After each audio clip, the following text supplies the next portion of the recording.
അസ്സലാമു അലൈക്കും വറഹ്മത്തുള്ളാഹ്. അത്താഴവുമായി ബന്ധപ്പെട്ട് Sheikh Muhammad bin Salih Uthaymeen നടത്തിയ സംസാരത്തിൻ്റെ ശബ്ദ ആവിഷ്കാരമാണിത്. നോമ്പിൻ്റെ മര്യാദകളിൽ പെട്ടതാണ് അത്താഴം കഴിക്കുന്നതും അത് വൈകിപ്പിക്കുന്നതും. കാരണം നബി സല്ലല്ലാഹു അലൈഹി വസല്ലം പറഞ്ഞു, നിങ്ങൾ അത്താഴം കഴിക്കുക, തീർച്ചയായും അത്താഴത്തിൽ ബർക്കത്തുണ്ട്, അനുഗ്രഹമുണ്ട്. പ്രവാചകൻ സല്ലല്ലാഹു അലൈഹി വസല്ലമയുടെ കൽപ്പന അനുസരിച്ചുകൊണ്ട് നിങ്ങൾ അത്താഴം കഴിക്കുക.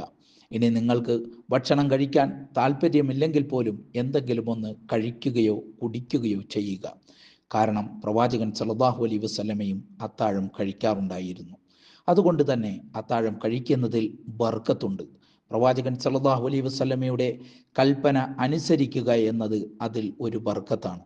പ്രവാചകൻ സല്ലല്ലാഹു അലൈഹി വസല്ലമയെ മാതൃകയാക്കുക എന്നത് മറ്റൊരു ബർക്കത്താണ്. നോമ്പുകാരനെ അത്താഴം നോമ്പ് എളുപ്പമാക്കാൻ സഹായിക്കുന്നു എന്നത് അതിലെ ബർക്കത്താണ്. അള്ളാഹുവിനെ അനുസരിക്കുന്ന കാര്യത്തിൽ അത്താഴം സഹായമാണ് എന്നത് ബർക്കത്താണ്. മുസ്ലിമിൻ്റെയും അമുസ്ലിമിൻ്റെയും നോമ്പിനിടയിലുള്ള വ്യത്യാസമാണ് അത്താഴം എന്നത് അതിലെ ബർക്കത്താണ്. നബി സല്ലല്ലാഹു അലൈഹി വസല്ലം പറഞ്ഞു, നമ്മുടെ നോമ്പിനും വേദക്കാരുടെ നോമ്പിനുമിടയിലുള്ള വ്യത്യാസം അത്താഴം കഴിക്കലാണ്. അത്താഴം കഴിക്കുന്നത് നിങ്ങൾ വൈകിപ്പിക്കുക. ഫജർ ഭയന്നാൽ ഭക്ഷണം കഴിക്കുന്നത് നിർത്തുക. കൃത്യസമയത്ത് ബാങ്ക് വിളിക്കുന്ന വിശ്വസ്തനായ ഒരാൾ ബാങ്ക് വിളിച്ചാൽ നിങ്ങൾ ഭക്ഷണം കഴിക്കുന്നത് നിർത്തുക. Sheikh Muhammad bin Salih Uthaymeen.